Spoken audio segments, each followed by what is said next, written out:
Imagine a heartwarming tale of family reunion filled with joy and hope. But what if this idyllic scenario took a dark and twisted turn?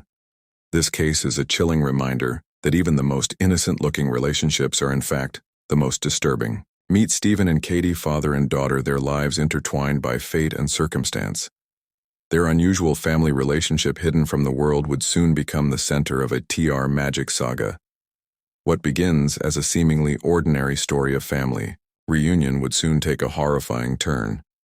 The unexpected twists and turns of their lives would lead to consequences that no one could have imagined, forever altering the course of their destinies. On April 12, 2018, a seemingly ordinary day turned into a nightmare for the Platt family. Stephen and Katie Platt, father and daughter, were at the center of a horrifying series of events that would forever change not only their lives but the lives of those around them. Hidden beneath the surface of their seemingly ordinary lives, a forbidden love affair had unfolded between Stephen and Katie, an evil family truth, and how it could stay hidden. It had to come out, and when it did, it made every living soul question the basics of the most pure relationships humans have. They understood that this was not the right approach, and their actions led to catastrophic consequences, quite contrary to what they had anticipated. There would be a series of events that would and serve as a tragedy in the lives of the affected one. Join us as we dive into the chilling tale of Stephen and Katie Platt. Stephen Platt came from a relatively ordinary upbringing in New York. Little is known about his childhood or adolescence, but it was during his young adulthood that his life took a dark turn. In 1995, at the age of 20, Stephen met Alice Garcia, a 15-year-old girl, online. Despite the age difference, they quickly formed a bond and had an immediate connection. Despite Alyssa's young age, Stephen was drawn to her, and the relationship blossomed into a secret romance. Alyssa, a sophomore in high school, was swept away by Stephen's charms and attention. Innocent as she was, she could not see through the manipulative tactics he was employing to groom her. Stephen carefully cultivated the relationship, keeping it hidden from Alyssa's family and friends. He was so driven by his desires that he went from New York all the way to Texas to meet her. Their relationship grew increasingly intense, culminating in Alyssa running away from home to be with Stephen in New York. She cut off ties with her family and friends, blinded by her love for him. Katie, born Denise Platt in 1998, was the product of Alyssa and Stephen's relationship. When Alyssa got pregnant at the age of 16 as a young child, Katie experienced firsthand the abuse and neglect inflicted on her by her father. When she was born in 1998, it quickly became evident that Stephen exhibited concerning traits that would foreshadow the violence to come. According to Alyssa, Denise's mother, Stephen's abuse tendencies emerged almost immediately. Alyssa recounted harrowing details of Stephen's treatment of their infant daughter. He would do things like cover her mouth when she would cry. He pinched her all over her body until she turned black and blue. The abuse escalated to the point where Stephen, overwhelmed by Denise's cries, resorted to placing her in a cooler or ice chest to silence her. Sometimes he would leave a blanket slightly ajar to keep a crack open, but other times he would shut it completely, forcing Alyssa to wait outside. When she was finally allowed to open it, Alyssa would find Denise gasping for air, drenched in sweat and covered in bruises. Alyssa, realizing the danger Stephen posed to Katie, made the heartbreaking decision to place her daughter for adoption. She knew it was the only way to ensure Katie's safety and give her a chance at a better life. She wanted her daughter to have a future filled with love and safety, qualities that were glaringly absent in her home. With Stephen, Alyssa's fears for Denise's well-being overshadowed her own maternal instincts, leading her to believe that relinquishing her parental rights was the best choice. Katie, whose name was changed from Denise at the time of her adoption, was taken in by the loving F family. They provided her with a stable and supportive home. She grew up surrounded by love and encouragement, unaware of the dark secret that connected her to her biological parents. Despite the challenges and abuse, Alyssa and Stephen remained together. They eventually married in 2006, after Stephen moved to Richmond, Virginia in 2016. Katie, now an adult, felt a growing desire to learn more about her biological family. Driven by curiosity and a longing for answers, she embarked on a journey to find her birth parents through social media. She managed contact with Alyssa, her biological mother, with a mix of excitement and trepidation. Katie reached out to Alyssa, sending her a message expressing her desire to connect. Alyssa, who had been searching for Katie for years, was overjoyed to receive her message. After months of online communication, Katie decided to visit Alyssa, North Carolina. The reunion was a bittersweet moment filled with both joy and uncertainty. Katie met her biological mother for the first time, and they quickly formed a bond. Following the reunion, Katie made a difficult decision to take a gap year from college and moved to North Carolina to live with her biological family. This decision was met with mixed reactions from her adoptive parents, who were supportive, but also concerned about the potential challenges she might face. Alyssa's excitement was tempered by the living arrangement within the household. Stephen, Katie's biological father, was sleeping on the couch, while Alyssa occupied the bedroom. Katie was given her own room, but she spent most of her time with Stephen and her two younger sisters. At the time when Katie decided to move in with her biological family in August 2016, Stephen and Alyssa were already separated and sleeping in different rooms. Katie, unaware of her father's past, quickly developed a close bond with him. She spent most of her days at home with him and her two younger sisters. Alyssa, overjoyed with her firstborn, was happy to have Katie living with them. However, she soon noticed concerning changes in Stephen's behavior. He began dressing differently, wearing tight clothes and growing his hair out, seemingly in an attempt to look younger and close to Katie's age. 6 weeks after Katie's arrival, Alyssa discovered that Stephen was no longer sleeping on the couch but had moved to the floor of Katie's bedroom, a move that deeply unsettled her.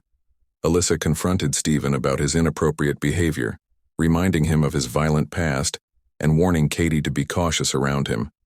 However, Katie brushed off her concerns, believing that Stephen had changed and that she could trust him. This response revealed the extent to which Katie had already been manipulated and groomed by her father.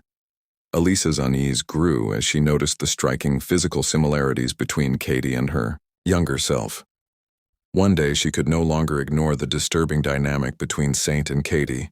She confronted them both, sparking a heated argument that ended with Stephen and Katie storming out of the house together 3 months later in November 2016. Alyssa gathered the courage to leave Stephen, taking her two daughters with her and filing for divorce. This decision left Stephen and Katie alone in the house, free to explore their twisted desires without interference. In May 2017, Alyssa made a shocking discovery. While cleaning her 11-year-old daughter's room, the girl's journal revealed that Stephen and Katie were sexually involved, that Katie was pregnant with Stephen's child, and that the two children had been told to refer to Katie as their stepmother. The journal entry stated, "She is pregnant and gained weight, and my dad calls her baby. Also his baby. Did he make her pregnant? My dad says that she's my stepmom. WTF, he doesn't even want me to call her sister anymore, but in nature, she's only my sister. Does she see me as a daughter or a sister? Katie now tells me sometimes to get the F up." Alyssa immediately confronted Stephen, who confirmed the relationship in Katie's pregnancy. She was horrified and called the police to report the incestuous relationship. Stephen admitted to Alyssa that he'd been head over heels in love with Katie, and that this feeling had outweighed the issue of them being biologically related. Despite the ongoing police investigation, Stephen and Katie continued their relationship. On July 20th, 2017, they got married and parked in Maryland, lying on their marriage documents about their relation. The wedding was attended by Stephen's mother and Katie's adoptive parents, who were aware of the situation, but felt powerless to intervene. In September 2017, Katie gave birth to her and Stephen's son, Bennett Kieran Pladl. The couple moved to a house in Knightdale, North Carolina, hoping for a fresh start. However, their happiness was short-lived. In January 2018, Stephen and Katie were arrested and charged with incest. Despite their charges, they were released on bond, but were ordered to have no contact with each other. Custody of Bennett was granted to Stephen's mother, and Katie moved back in with Tony and Kelly Fusco, her adoptive parents. She informed Stephen over the phone that she did not want to continue their relationship after being released on bail. Stephen and Katie were subjected to a court order prohibiting them from having contact with each other. This separation forced Katie to return to New York, while Stephen was bored from North Carolina and was living in a hotel room in Virginia. However, on March 16, 2018, the restrictions were lifted, allowing Stephen to return to his home in North Carolina, which was conveniently located near his mother, Grace, who had custody of their son, Bennett. As the days passed, the emotional strain of their situation weighed heavily on both Stephen and Katie. On April 12, 2018, a pivotal moment occurred when Katie called Stephen and informed him of her decision to end into their relationship. She expressed her desire for a divorce, stating that the relationship had become toxic and was taking a toll on her well-being. Katie articulated her need to reclaim her life, pursue her interests in art and digital advertising, which she wanted to study in college, and ultimately to break free from the unhealthy dynamic that had ensnared her. This decision was a significant turning point for Katie, as the distance from Stephen allowed her to reflect on the gravity of their situation. She began to recognize the manipulation and control that had defined their relationship. However, Stephen did not take the news lightly. Enraged by Katie's declaration, he exploded in a fit of anger. Feeling betrayed and rejected, this emotional turmoil ignited a dangerous desire for revenge, as Stephen sought to retaliate against Katie for what he perceived as her abandonment. Stephen's motivation for his subsequent actions were deeply rooted in a mix of anger, jealousy, and a desperate need to exert control. His history of violent outbursts and unpredictable behavior suggested that he was prone to extreme emotional reactions. The prospect of losing Katie, whom he had groomed and manipulated, triggered a visceral response in his mind. Katie's decision to leave him was not just a rejection, it was a personal affront that he felt compelled to avenge. The psychology of revenge played a significant role in Stephen's mindset. Research indicates that individuals acting out of anger or jealousy often engage in retaliatory aggression, driven by an intrinsic desire to restore the perceived balance of power. For Stephen, the thought of Katie moving on without him was intolerable. He likely believed that by taking drastic measures he could reassert his dominance and eliminate the source of his pain. On the evening of April 11, 2018, around 700 p.m. The tragic sequence of events began when Stephen Pladl, filled with rage and desperation, after his daughter Katie informed him of her decision to end their incestuous relationship, called his mother Grace. He told her he was on his way to pick up his 7-month-old son Bennett with the intention of driving to New York City, so that Katie could care for him while both parents await trial for their incest charges. However, this plan quickly unraveled as Stephen's emotional state deteriorated. Instead of taking Bennett to see Katie, Stephen returned to his home in Endale, North Carolina, where he committed the unthinkable act of murdering his own child. While the exact details surrounding Bennett's death are not publicly available due to his status as a minor, reports indicate that he died from asphyxiation with compression of the torso, suggesting a deliberate and brutal act. After killing Bennett, Stephen concealed his body in a closet, a chilling indication of his mental state and the gravity of his actions. The tragic events of the evening of April 11th were only the beginning in a fit of rage and depression. Stephen Pladl could not accept Katie's decision. After murdering their 7-month-old son Bennett in a brutal act of filicide, he embarked on a 600-meter drive from North Carolina to New York, fueled by the same lust and desire for revenge.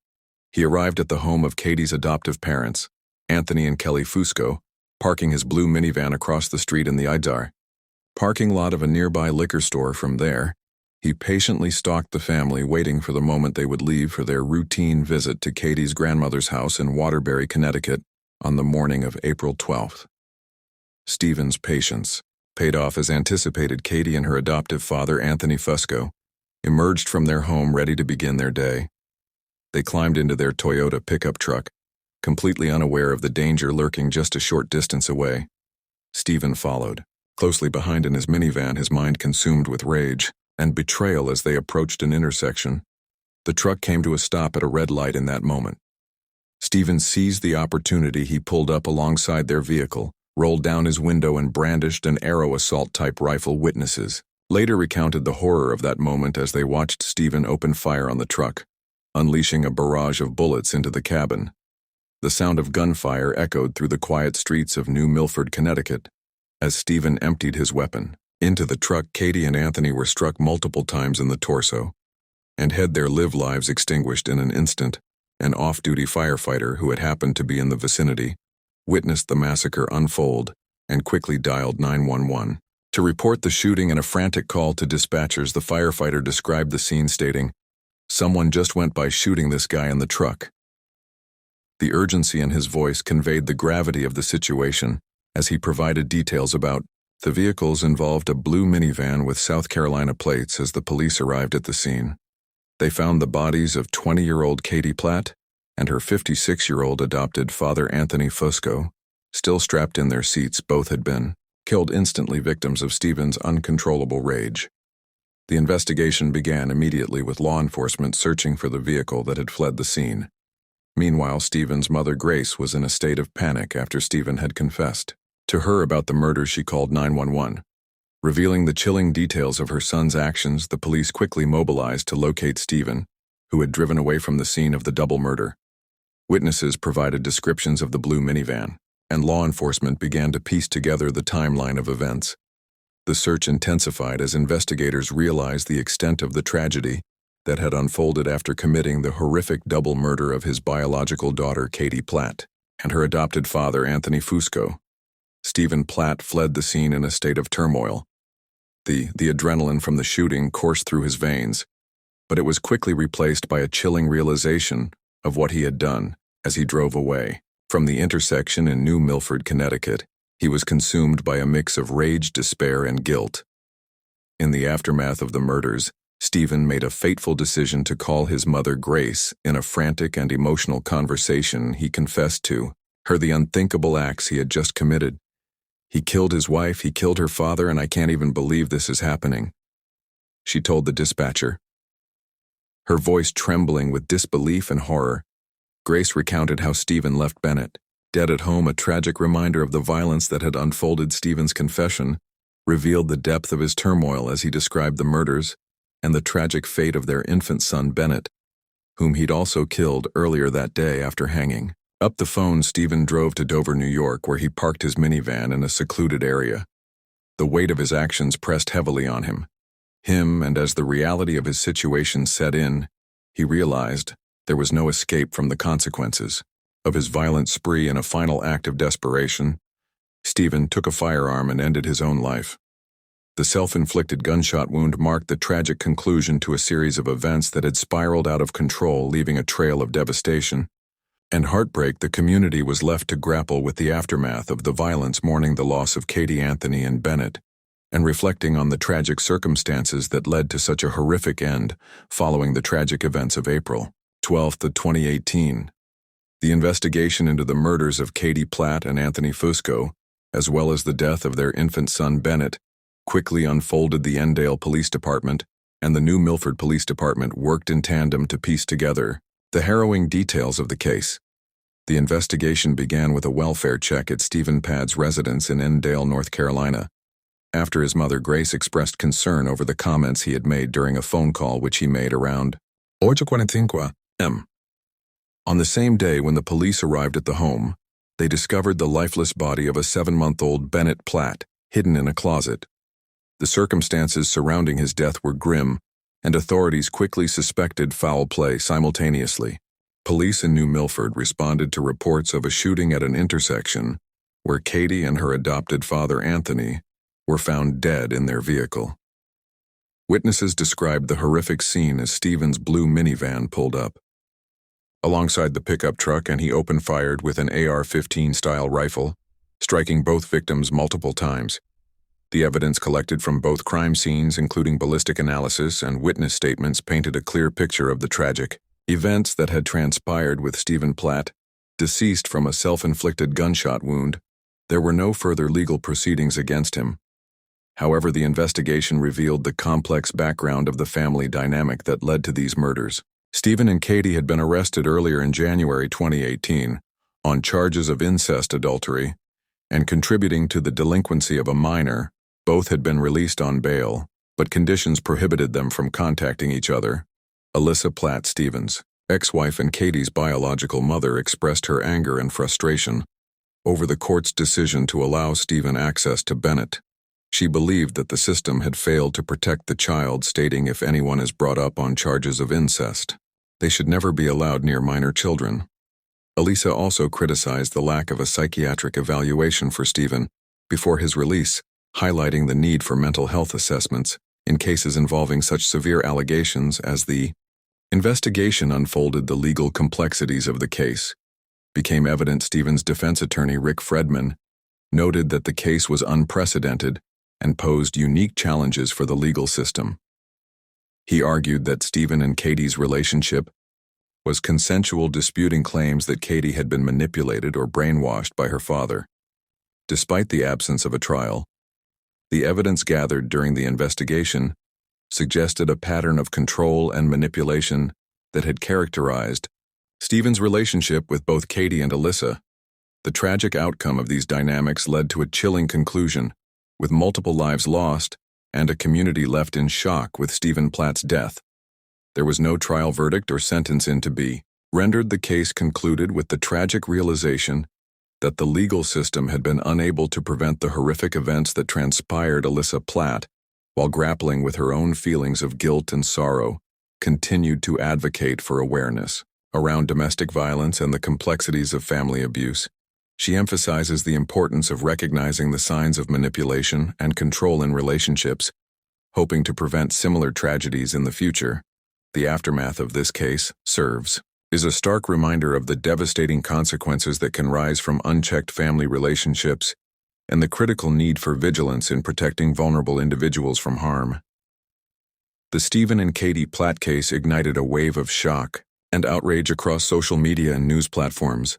Many expressed disbelief at the tragic circumstances that led to the murders and subsequent suicide, questioning how such manipulation and abuse could escalate to such violence.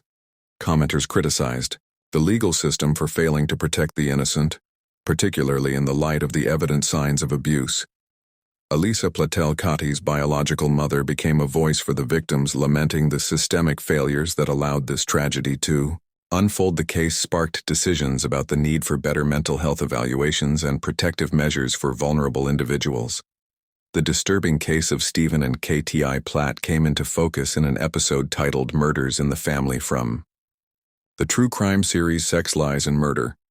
This episode delved into the complex dynamics of their incestuous relationship, exploring how Stephen's abusive past and manipulative behavior led to tragic outcomes through chilling reenactments and interviews. The episode examines the emotional turmoil faced by the victims and the systemic failures that allowed the abuse to escalate. Unfortunately, it serves as a haunting reminder of the devastating consequences of unchecked manipulation and family violence.